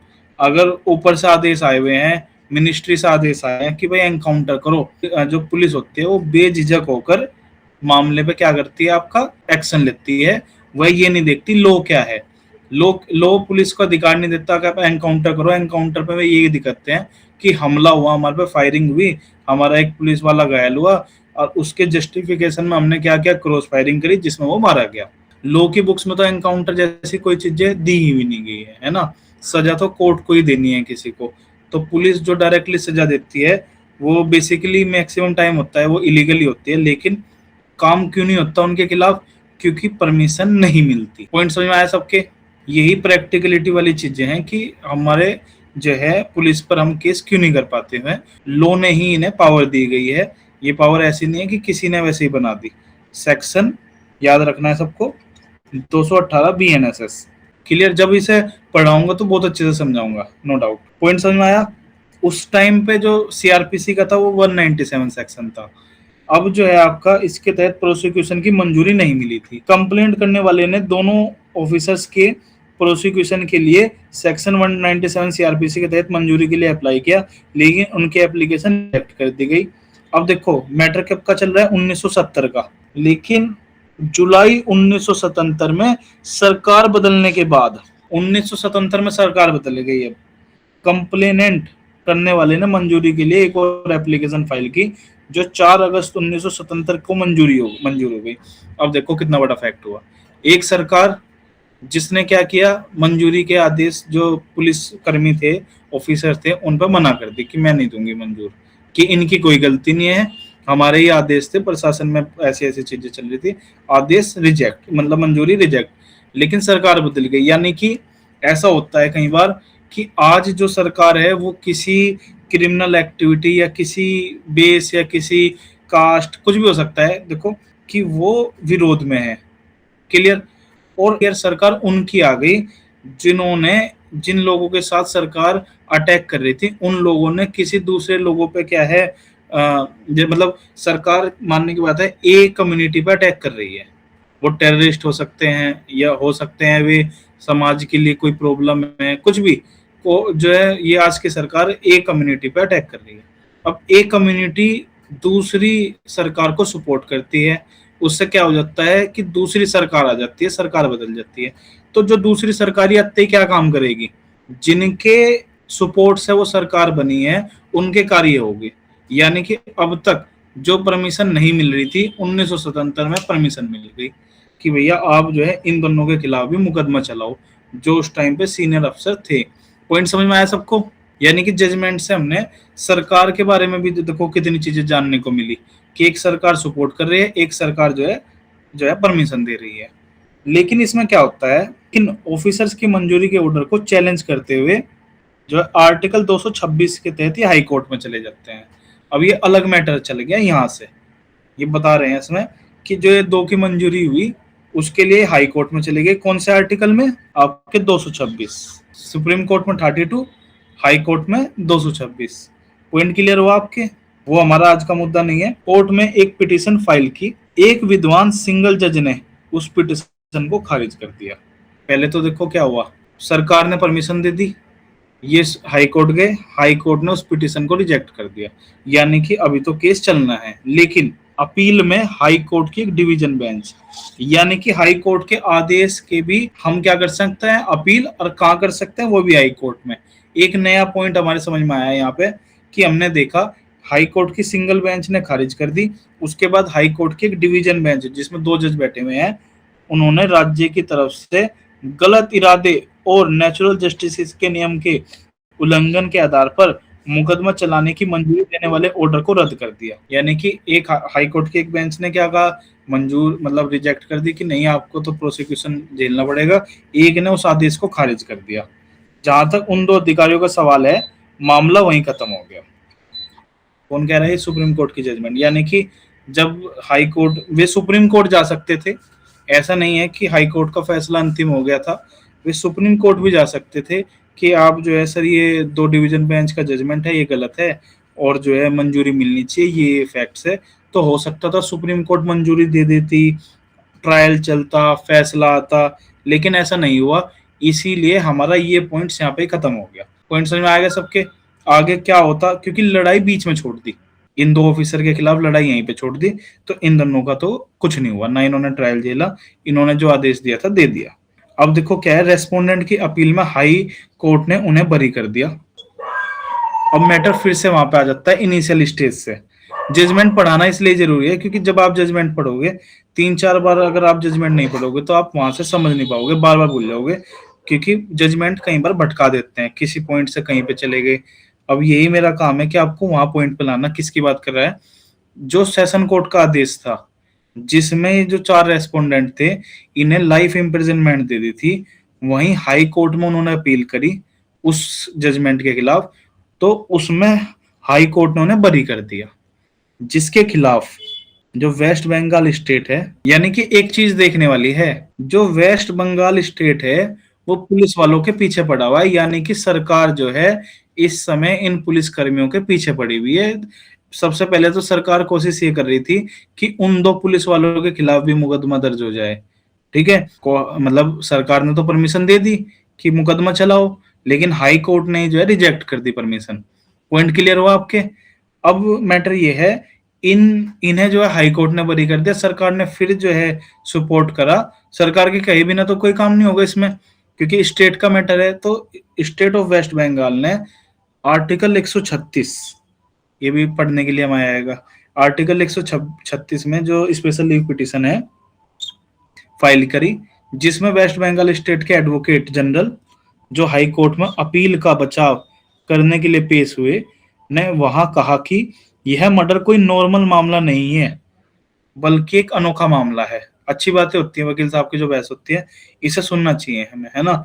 इससे जो है बहुत सारी चीजें क्लियर होती है हमारे। इन्होंने इस बहस को बनाने के लिए, लिखने के लिए पता नहीं कितने जो है फैक्ट्स पढ़े होंगे, कितना ज्यादा इसे जो है समराइज करा होगा।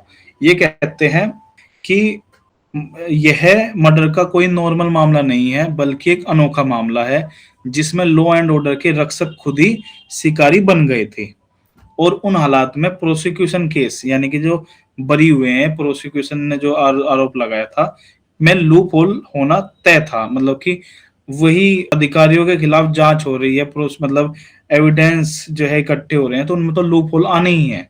आप जो है सही तरीके से जांच कर ही नहीं सकते, है ना। हाई कोर्ट में ये कहा गया कि इसलिए दूसरे क्रिमिनल केस जैसे सबूत के स्टैंडर्ड की उम्मीद या उस पर जोर नहीं देना चाहिए। जैसे स्टैंडर्ड और क्रिमिनल मैटर्स में होता है, ऐसा जो स्टैंडर्ड है इस केस में नहीं देना चाहिए, ठीक है जी। प्रोसिक्यूशन के गवाहों के सबूतों में अंतर के बारे में, मतलब ये देखो ये कई सारे मैटर हुए, हाई कोर्ट के मैटर्स की बात कर रहा है कि हाई कोर्ट्स में क्या क्या जो है हाई कोर्ट ने बरी किया। सवाल ये है, जब सेशन कोर्ट ने जो है सजा सुनाई, हाई कोर्ट ने बरी क्यों किया? हाई कोर्ट के बरी करने का यही था कि उसमें कई सारी चीजों में उसने विरोधाभास पाया गया होगा, राइट। तो विरोधाभास में यही है कि प्रोसिक्यूशन के गवाहों के सबूतों में अंतर के बारे में, मतलब कि एक जो हाई कोर्ट ने अपना जजमेंट दिया होगा, उस जजमेंट में ये कहा गया होगा कि जो गवाह हुए हैं उनकी गवाहियों में अंतर है, पहले कुछ कहा फिर कुछ कहा। तो उस पर एडवोकेट जनरल ने हाई कोर्ट में कहा कि गवाह घटना की तारीख के लगभग 9 साल बाद गवाही दे रहे थे, यानी कि जब गवाही का मैटर आया तो 9 साल बाद गवाही दे रहे थे, जिसके चलते उनके सबूतों में अंतर होना तय था।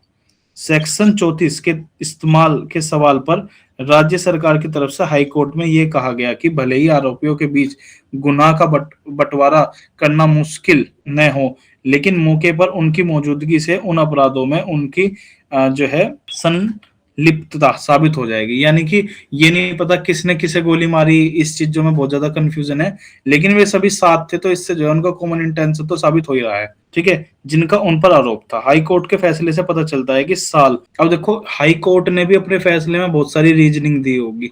हाई कोर्ट का फैसला ऐसा तो आया नहीं होगा कि सेशन कोर्ट ने जेल भेज दिया और हाई कोर्ट ने 4 लाइनों में जो है बरी कर दिया, ऐसा तो हुआ नहीं होगा। देखो कोर्ट पे हमें विश्वास इसलिए होता है क्योंकि कोर्ट रीजनड जजमेंट देता है। जजमेंट आप सही मानो गलत मानो, कौन पार्टी सही है गलत है, क्योंकि लॉ का कार्य न्याय करना नहीं है, हम ये कह सकते हैं कि लॉ जो है, लॉ के द्वारा न्याय पाया जा सकता है, लेकिन हर लॉ के द्वारा न्याय मिलेगा ऐसा जरूरी नहीं है। ठीक है, कुछ सारे बहुत सारे लूप होल्स होते हैं जिसका फायदा मिल जाता है। तो न्याय और लॉ, इन्हें हमें हमेशा अलग ही रख के चलना चाहिए। आप जो है, हाई कोर्ट ने कोई फैसला दिया, आप उसे न्याय मानो या ना मानो, हमें मानना चाहिए, लेकिन ना मानो तभी तो सुप्रीम कोर्ट जाते हो, राइट। सुप्रीम कोर्ट का डिसीजन आया तो इसके भी क्या, एक सेकंड, ठीक है जी। अब जो है आप, अच्छा एक चीज बताओ, कौन कौन बच्चा थक गया है, कौन चाहता है ये जो है अब अगली क्लास में पढ़ाया जाए? आवाज आ रही है मेरी? नहीं तो मैं आगे बढ़ता हूँ, है ना, इस जजमेंट में। एक बार लिख के बता दीजिए आप क्या चाहते हैं, कि 1.5 घंटे की क्लास हो चुकी है, 1.5 घंटे की तो नहीं हुई है शायद। कंटिन्यू, ठीक है, कंटिन्यू करते हैं, है ना। अब जो है, जिनका उन पर आरोप था, हाई कोर्ट के फैसले से पता चलता है कि हाई कोर्ट ने भी रीजनिंग दी होगी अपने जजमेंट में, तो सुप्रीम कोर्ट जो है हाई कोर्ट के जो है चीज को जो है एनालिस कर रहा है कि 1970-71 में पश्चिम बंगाल राज्य में कुछ हिस्से, जिसमें कलकत्ता शहर भी शामिल है, नक्सल मूवमेंट की वजह से कानून व्यवस्था की गंभीर स्थिति से गुजर रहे थे। यानी कि एक मैटर आ गया है, ये कह रहे हैं कि जजमेंट से पता चल रहा है कि उस समय पे क्या चल रहा था, नक्सल मूवमेंट चल रहे थे वेस्ट बंगाल के अंदर, जो कोलकाता में भी चल रहे थे जब ये जो है घटना हुई। घटना कब की है? 1970 11 नवंबर। और ये कह रहे हैं 1970 से 71 के बीच नक्सल मूवमेंट चल रहे थे, ठीक है। उस दौरान कलकत्ता में हाई कोर्ट के, देखो, हाई कोर्ट के एक मौजूदा जज और हायर जुडिशरी सर्विस के एक सदस्य की हत्या कर दी गई थी। देखो कितनी बड़ी नक्सल मूवमेंट है कि उस समय 1970 के दशक में एक हाई कोर्ट और एक एचजीएस, यानी कि जिन्होंने हायर जुडिशियल सर्विस की पोस्ट निकाली है, मतलब एग्जाम निकाला है, ऐसे व्यक्ति की हत्या कर दी गई थी। यानी कि लॉ एंड ऑर्डर जो है कंट्रोल करना बहुत जरूरी था। कई बार सरकार के सामने फैसला आ जाता है कि लॉ एंड ऑर्डर अगर आपको जो है मतलब बना के रखना है तो आपको जो है एनकाउंटर्स कराने पड़े, आपको जो है लॉ एंड ऑर्डर अपनी स्टेट में मेंटेन करके रखना पड़ेगा। जब इतने लोग, इतने ज्यादा हिम्मत हो गई है कि आप हाई कोर्ट के एक जज की भी मृत्यु कारित कर रहे हो, समझ में आ गया आपके? नॉर्मल मृत्यु तो चलो चल रही है, आप हाई कोर्ट के जज को भी मार रहे हो, तो यानी कि लॉ के एक जज को मारने से कितने सारे जुडिशियल ऑफिसर के मन में डर बन जाएगा, निर्णय देने से डरेगी किसी क्रिमिनल के खिलाफ। ऐसा जो है इलाहाबाद में भी हो चुका है, जब जो है बड़े बड़े बाहुबलियों के जो है खिलाफ मुकदमे थे, तो जजेस डिसीजन देने से अपने आप को रिक्यूज कर लेते थे कि मैं इस केस से अपने आप को हटा लेता हूँ। क्लियर हो गया पॉइंट आपके? अब देखते हैं, उस उथल पुथल के दौरान राजनीतिक नेताओं, व्यापारियों और पुलिस फोर्स के सदस्यों की भी मौत हो गई थी। यानी कि कितना मैटर चल रहा है, जब वो उछल कुथल चल रही थी तो नेता मरे, व्यापारी मरे, जो है पुलिस फोर्स के सदस्यों की भी मौत हुई। बिनोय चक्रवर्ती ने अपने सबूत में माना कि उन्होंने कमिटल कोर्ट में कहा था कि अखबारों ने अगस्त 1970 और अप्रैल 1971 के बीच 7 या 8 हत्याओं की खबर दी थी। क्लियर हो गया? अब देखो, एक नाम है मानिकलाल घोष, मतलब ये गवाह हैं, ये जो है इनके बारे में बात हो रही है। ने अपने सबूत में कहा था कि 1970-71 के दौरान श्यामपुकुर थाने के इलाके में कई हत्याएं हुई। सरकारी वकील ने सबूतों के एनालिसिस पर हाई कोर्ट ने यह मानना नामुमकिन पाया कि जिस घटना की बात हो रही है वह सरकारी वकील के बताए गए तरीके से हो रहे हैं। यानी कि जो प्रोसिक्यूशन का जो मैटर था, तो हाई कोर्ट ने कहा कि हाई कोर्ट ने यह मामला नामुमकिन पाया। जैसे कि आप कह रहे हो 3 जने बैठे थे और पॉइंट पे जो है गोलियां चलाई, वह बच गया, फिर गोली चलाई, लेके गए, जो आपकी स्टोरी है, तो उन्होंने क्या कहा कि ये नामुमकिन बताई ऐसी स्टोरी, यानी कि आपकी स्टोरी गलत है। प्रोसिक्यूशन जो चीज हाई कोर्ट के सामने एविडेंस आए उसके हिसाब से हाई कोर्ट ने माना कि यह मानना नामुमकिन पाया गया कि जिस घटना की बात हो रही है वह सरकारी वकील के बताए तरीके से हुई थी। हाई कोर्ट के मुताबिक पुलिस पेट्रोलिंग ड्यूटी पर थी। अब ये देखो हाई कोर्ट के मुताबिक क्या हो रहा है, हाई कोर्ट एक तरीके से जब डिसीजन दे रही है तो किसके मैटर को, जो रेस्पोंडेंट है उसके मैटर को सपोर्ट कर रही है कि हाई कोर्ट के मुताबिक पुलिस पेट्रोलिंग ड्यूटी पर थी और भीड़ की हिंसा में रेस्पोंडेंट 1 मतलब शिवमंगल जो है सेव सिंह के घायल होने के बाद उन्हें गोली चलानी पड़ी। चूंकि ड्यूटी कमिश्नर के गोली चलाने के आदेश सही थे, इसलिए रेस्पोंडेंट, यहाँ पे सही हिंदी में उसे सही लिख दिया गया है, लेकिन जो शब्द मैं आपको पढ़ाना चाहता था पहला वो आ गया है। एक बार देख लेते हैं यहाँ पे क्या लिखा गया है। ये वर्ड है, वही मैंने कहा कि जजमेंट इंग्लिश में होगा, इंग्लिश में आता है, तो कई बार जो है हमें क्या हो जाता है, हिंदी में हम ट्रांसलेशन पढ़ते हैं, लो की हिंदी ट्रांसलेशन, इसीलिए हमारे लिए कई बार जो है प्रॉब्लम क्रिएट कर देती है। यहाँ पे जस्टिफाइड है। पॉइंट समझ में आया आपको? ये जो यहाँ पे सही दिखाया गया है इसका मीनिंग है जस्टिफाइड, जो हमने सेक्शन पढ़ा है, जस्टिफाइड बाय लॉ। ठीक है जी, जैसे मैंने कहा कि बाउंड बाय लॉ और जस्टिफाइड बाय लॉ में क्या अंतर है, तो इन्होंने जस्टिफाइड पाया, हाई कोर्ट ने। क्यों पाया? कि भाई पुलिस वालों पे हमला हुआ, यानी कि पुलिस वाला, एक पुलिस वाले को हॉस्पिटल तक पहुंचाना पड़ा, और लॉ एंड ऑर्डर बिगड़ा हुआ है। उस समय हाई कोर्ट के जजिस को तो मार दिया गया है, कई सारे पुलिस वाले मर चुके हैं, है ना, और जो है एक एचजीएस अधिकारी मर गया है। तो कंडीशन ऐसी है कि लॉ एंड ऑर्डर बिगड़ा हुआ है, तो पुलिस के मन में डर होगा नहीं होगा कि ये लोग केवल हमला नहीं करेंगे, ये मार भी सकते हैं। हाई कोर्ट का जज मार दिया आपने, तो जो है हम क्या किस खेत की मूली हैं, तो ये हमें भी मार सकते हैं। तो ये एक तरीके से उनका जो आदेश है वो जस्टिफाइड है। इन्होंने, हाई कोर्ट ने क्या पाया, जो ये हैं आपके बड़े अधिकारी हैं, इनके जो ऑर्डर हैं वे क्या है, जस्टिफाइड, यानी कि जस्टिफाइड का मैटर है, बाउंड बाय लॉ का नहीं। समझ में आया मेरा पॉइंट आपको? ये नहीं है, ये कन्फर्मिटी वाला मैटर, ये कन्फर्मिटी इसलिए हो रही है क्योंकि जस्टिफाइड बाय लॉ बताया गया है हाई कोर्ट ने। एक एक एक शब्द हमें मिला और उसने हमें जजमेंट में जो है हमारी थिंकिंग को पूरी तरह बदल के रख दिया कि मैटर यहाँ का नहीं, यहाँ का है। कोर्ट कह रही है कि जस्टिफाइड बाय लॉ था, और ये इलस्ट्रेशन इसका है, तो ये सेक्शन 14 में भी लाई करेगा। एक बात दो सेक्शन में लाई कर सकती है, तो एक लाई क्या करिए हमारी कि जस्टिफाइड बाय लॉ, जो भाई आप पे हमला हो रहा है, पुलिस वालों पे हमला हो रहा है, जान भी जा सकती है, हिंसक मूवमेंट चला हुआ है, अब तुमने पुलिस पे हमला कर दिया, एक पुलिस वाले को तो जो है 3 गाड़ियां पुलिस की निकली हुई हैं, तो यानी कि देखो कि कितना डर का माहौल बना हुआ हो सकता है।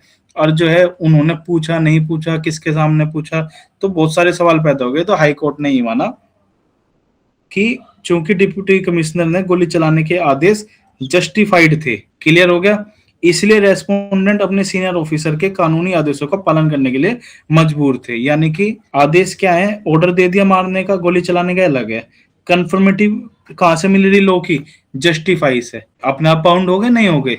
जब आदेश सही है तो आप मानने के लिए बाउंड हो गए, कंफर्मिटी मिल गई जस्टिफिकेशन की।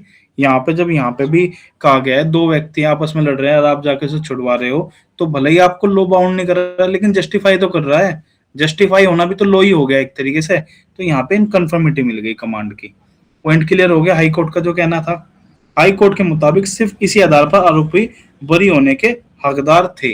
Point clear? अब हमारा जो है कितना जजमेंट बचा हुआ है, अभी बचा हुआ है जजमेंट, ठीक है, आज इसे पूरा ही करेंगे, है ना, आज ट्रिक्स नहीं पड़ेगी, आज इसे ही पूरा करेंगे।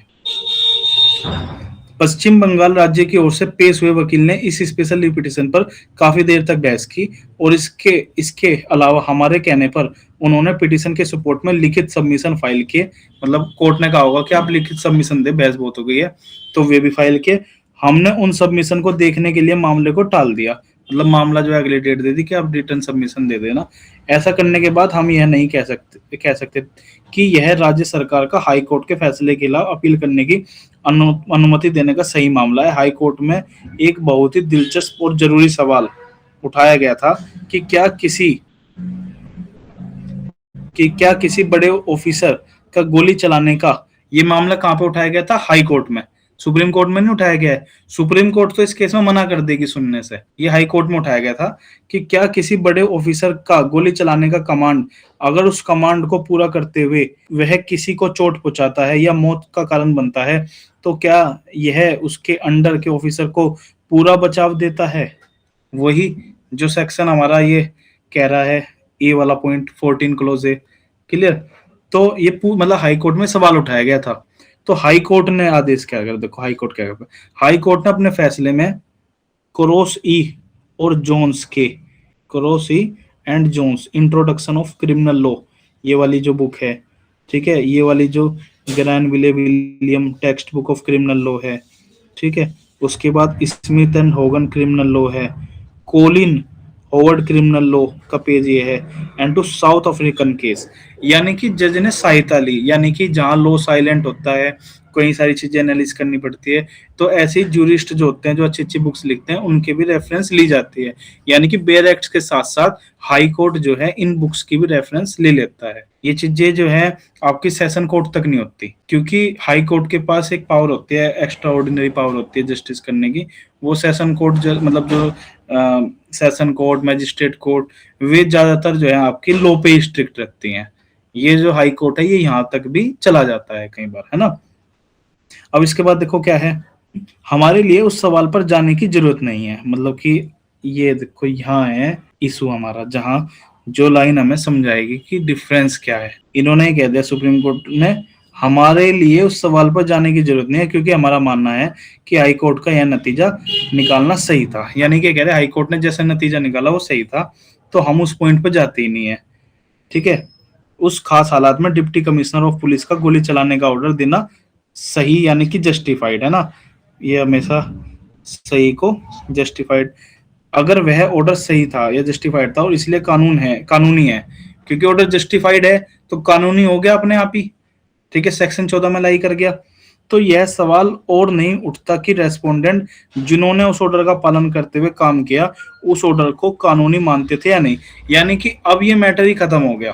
क्या मैटर हो गया? मिस्टेक ऑफ फैक्ट में ये उसे कानूनी मानते थे, गुड फेथ हो गया ना, गुड फेथ में उसे कानूनी मानते थे या नहीं मानते थे, मैटर ही खत्म हो गया जब आदेश ही सही है। ये कह रहे हैं जब आदेश ही सही हो गया, आदेश जस्टिफाइड बता दिया हाई कोर्ट ने, अपना एनालिस करा, उसमें जो आदेश था उनके अधिकारियों का वो जस्टिफाइड पाया गया, तो मैटर है ही नहीं कि वे क्या बिलीव करते हैं, मैटर ये है जो हुआ सही हुआ।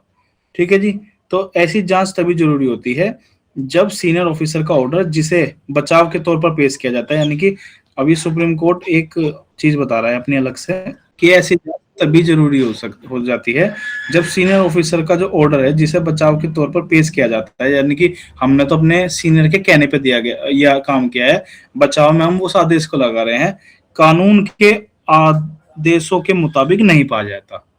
यही चीज मैंने आपको समझाई बार बार कि ये पॉइंट बहुत ज्यादा जरूरी है इन conformity with the command of the law.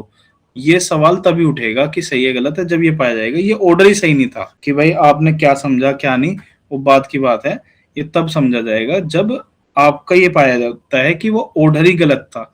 यहाँ तो ऑर्डर ही सही हो गया तो हमें तो वहां पे जाने की जरूरत ही नहीं है। पॉइंट समझ में आया? पॉइंट समझ में आ गया कि कोई व्यक्ति कह रहा है कि सर हमने सोचा कि जो है लो, और मिस्टेक ऑफ लॉ तो फिर भी जो है आपके एक्सक्यूजेबल नहीं है, तो हाई सुप्रीम कोर्ट ने एक तरीके से सिरे से उस पॉइंट पर बात ही नहीं की। उन्होंने कहा ऑर्डर ही जो है जस्टिफाइड हो गया तो सेक्शन 14 का डिफेंस तो मिल ही जाएगा।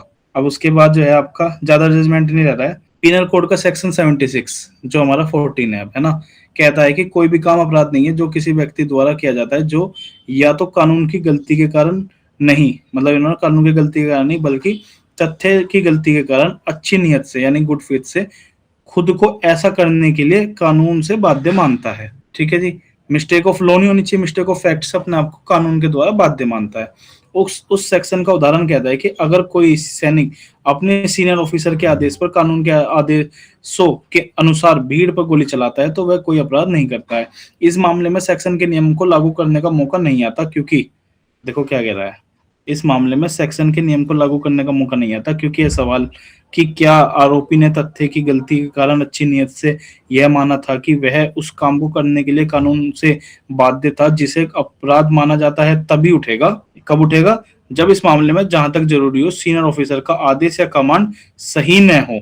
अगर कमांड सही न हो तभी उठेगा ये क्वेश्चन, है ना, या किसी और तरह के गैर कानूनी हो, क्योंकि घटना स्थल पर जो हालात थे वे डिप्टी कमिश्नर ऑफ पुलिस के गोली चलाने के आदेश को सही ठहराते हैं, जस्टिफाइड ठहराते हैं, इसलिए रेस्पोंडेंट उस आदेश की सुरक्षा की मांग कर सकता है और बचाव में यह दलील दे सकता है कि उन्होंने उस आदेश का पालन किया और इसलिए उन्हें उस अपराध का दोषी नहीं ठहराया जा सकता जिसका उन पर अपराध है। सेक्शन 76 के उदाहरण का सही मतलब है। अब 76 का जो मतलब मैंने आपको समझाया था वो जो है जस्टिफाइड हो गया इस मुकदमे में। Point clear? अब ये एंड हो गया लगभग, लेकिन ये देखते हुए कि इस कोर्स के ट्रायल में थोड़ी पॉलिटिक्स भी शामिल है। अब देखो कोर्ट क्या कह रहा है, कोर्ट इस पर डिसीजन ही नहीं देगा। सुप्रीम कोर्ट ने सारी बातें कर ली, सारी बात करने के बाद सुप्रीम कोर्ट क्या कहता है, जजमेंट्स पढ़ना सीखना चाहिए हमें, है ना।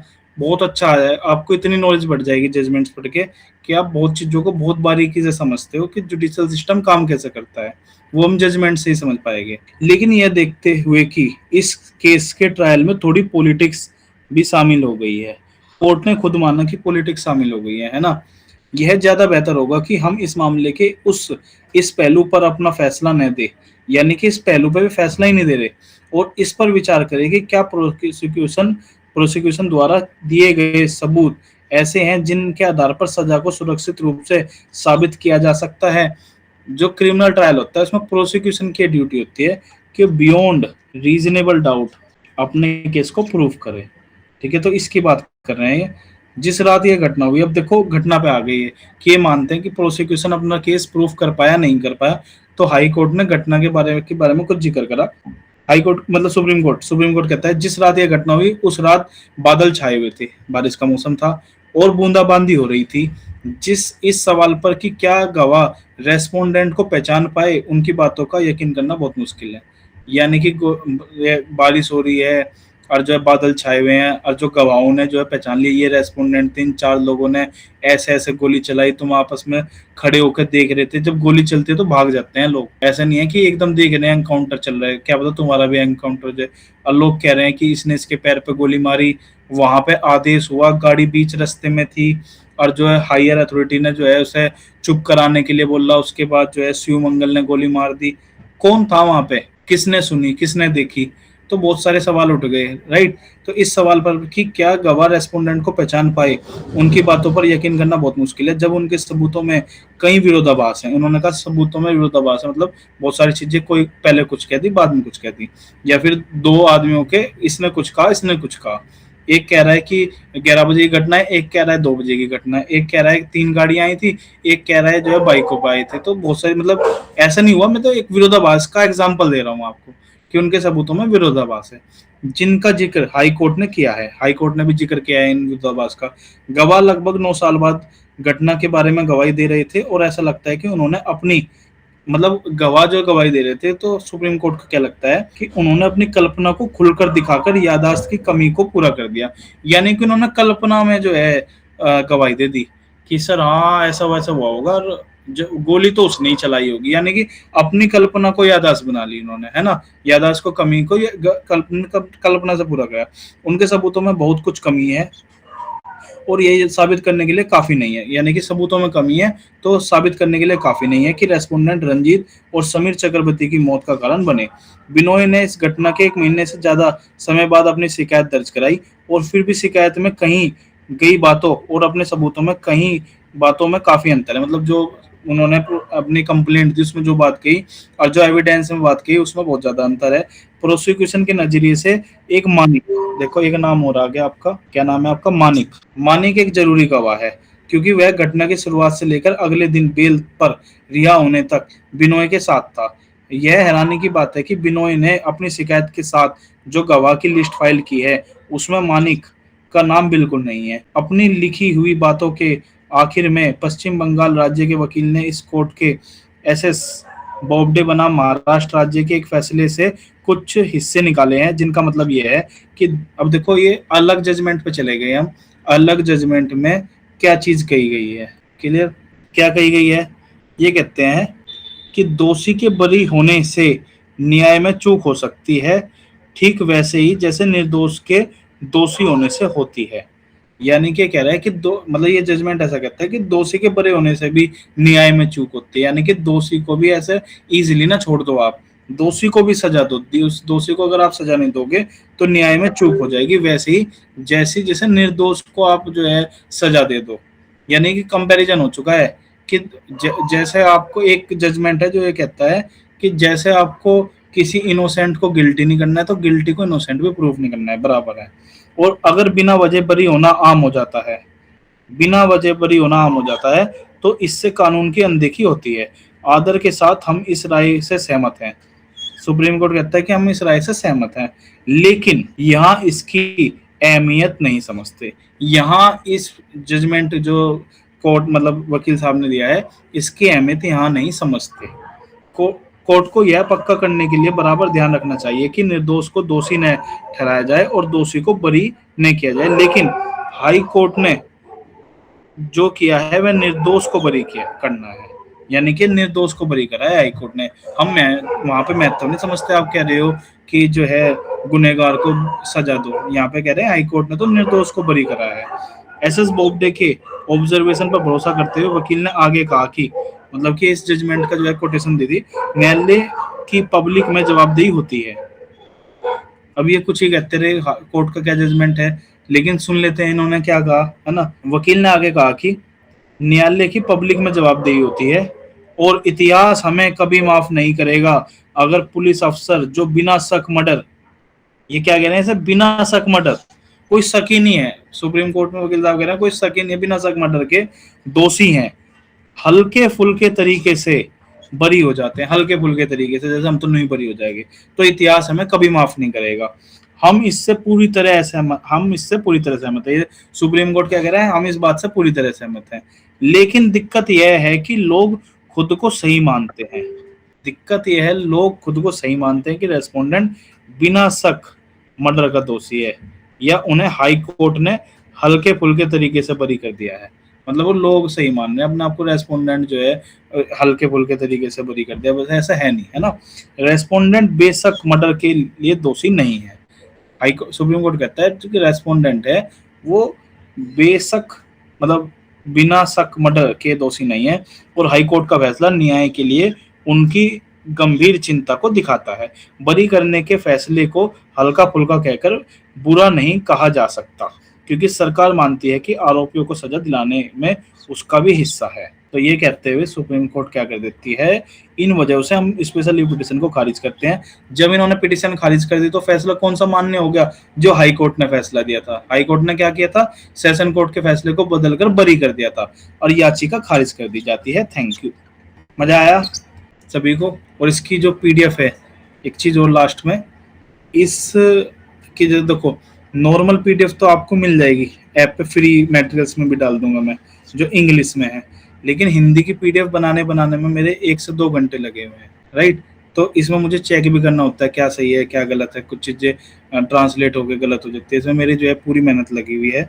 इसकी जो पीडीएफ है वो जो आपका पेड कोर्स है ना, इसकी डिगलोट पीडीएफ, जो पीडीएफ हमारी आपकी डिगलोट में आएगी, वे पीडीएफ आपकी तरंग स्लो ऐप के पेड उसमें मिलेगी आपको, जो बच्चे पेड हैं। क्लियर? तो थैंक यू।